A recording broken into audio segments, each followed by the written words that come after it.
কথা বলি।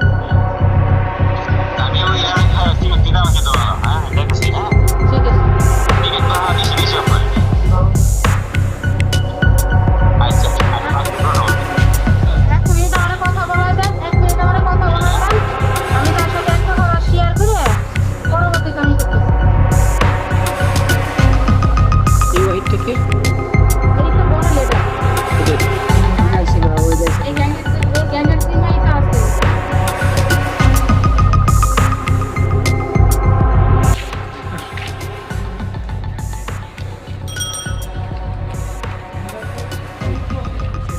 দর্শক মণ্ডলী,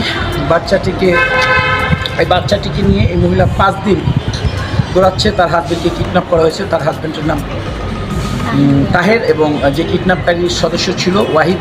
এখানে আসার পরও ইমুতে এসে বারবার তার হাজবেন্ডের কাছে টাকা দাবি করছে। তো আমাদের পরামর্শে সে বলেছে যে 9,10,000 টাকা জোগাড় করেছে, বাকি 90,000 টাকা এখন জোগাড় করতে পারেনি। মতিঝিল থানা পুলিশ তাৎক্ষণিক ওসি সাহেব ভারপ্রাপ্ত কর্মকর্তা উনি এসিকে ফোন দিয়ে ওই নাম্বারগুলি, যে নাম্বার দিয়ে তার হাজব্যান্ডের সাথে লাস্ট কথা হয়েছে, রিফার যে ছেলেটা ওর নাম্বার ট্র্যাকিং করেছে, ওনার হাজব্যান্ডের নাম্বার ট্র্যাকিং করেছে, কিন্তু এখন পর্যন্ত পাওয়া তথ্য মতো তার হাজব্যান্ডের নাম্বারটা বন্ধ আছে এবং সেই অপরাধী যারা আছে ওই চক্রের সদস্যরাও বন্ধ আছে। তো আমরা এই ব্যাপারে আমার পাশে আছেন আমাদের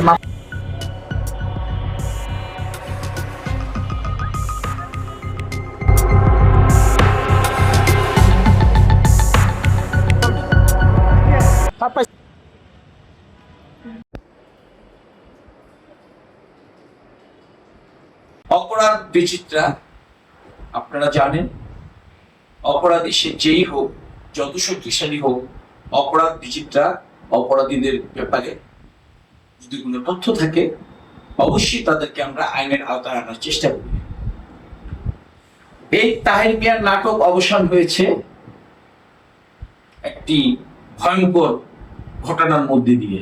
তাকে খুন করার চেষ্টা করা হয়েছিল, তাকে প্রচন্ড মারধর করেছে এবং মারধরের পর যখন তার বউ, তার ছোট একটি বাচ্চার বয়সটা কত আপনার? 4 বছর বাচ্চা আমাদের অপরাধ বিচিত্রার অফিসে এসে আকুতি মিনতি করে বলেছে যে তার স্বামীকে উদ্ধার করা যাচ্ছে না। তখন আমরা এটার একটি পদক্ষেপ নিলাম এবং মতিঝিল থানা পুলিশের সার্বিক সহযোগিতায়, এসি সাহেবের সার্বিক সহযোগিতায় ট্র্যাকিং করার পর কালকে এই ঘটনাটা রহস্য উদ্ঘাটন হয়েছে এবং সংবদ্ধ এই দুর্ধর্ষ কিডন্যাপার গ্রুপ যার নেতৃত্বে আছে ওয়াহিদ, তাদের ওয়াহিদ সালাম, তাদের এই আইনের আওতায় আনা সম্ভব হয়েছে। জি, ঘটনাটা পরবর্তীতে কি হলো, আপনি যখন পানিতে লাফ দিলেন তারপর কি হলো? চাইছি যে আমার একবার চিরতরে শেষ করে দিই। আমার 2-3টা ঘুষিও মারছে এবং ছুরি নিছে। তখন আমি কি করছি, যে যখন 2-3টা ঘুষি মারছে তখন একটু ফাঁক পাইছি, ঘুষি দিতে একটু লড়াচড়ি করে, লড়াচড়ি করতে করে আমি নৌকার থেকে কালকে করে জার্মানির তলে গিয়া 3 ঘন্টা ছিলাম। জার্মানির তলে বুঝে টাকা আসছি আমি ভৈরব থেকে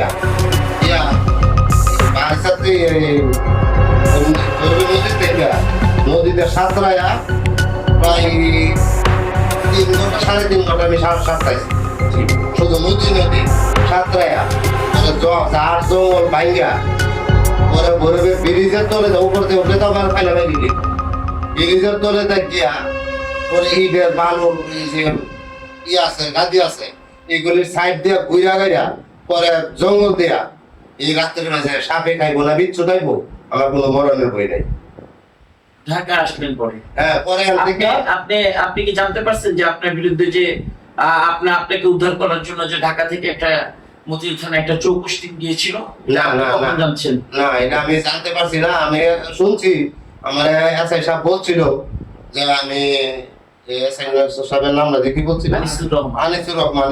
আমি আনিসুর রহমান এসআই ফোন দিছি, তখন এরা বলছে যে তোরা ওখানে কিন্তু শেষ করে নে। তুমি জানেন?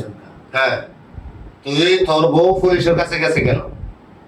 তোরা এখন একবারে চিরতরে শেষ, যাতে তোরে কেউ আর বুঝা না পায়। আচ্ছা তখন আমি আনিসুর রহমান সাহেবের সাথে আমি বাহানা দিচ্ছি যে ভাই চাকরিটা যেমন ভালো নির্ভরা করে, মানে আমি আর সার কই নাই যে সার কইলে তো মানে আমার জব করে ফিরবে। হ্যাঁ, তখন আমার বলছে যে কে এসে, আমি কি আমার আপনি কোথায় ছিলেন, বাসায় নাকি নৌকায়? বাসায়, আচ্ছা এই ওয়াইফের বাসায়। তখন আমার ওয়াইফের, আমি কইছি আমার ওয়াইফের আত্মীয় টাকা লেগে গেছে, তো সে ফোন দিয়ে জানতে পারে।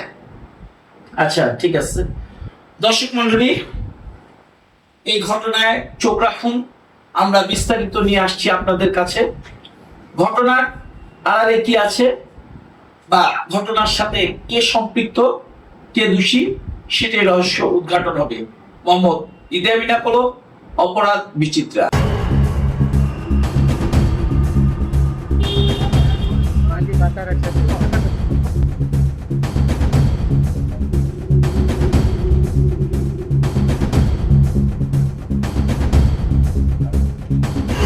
এই মুখটা উঠান।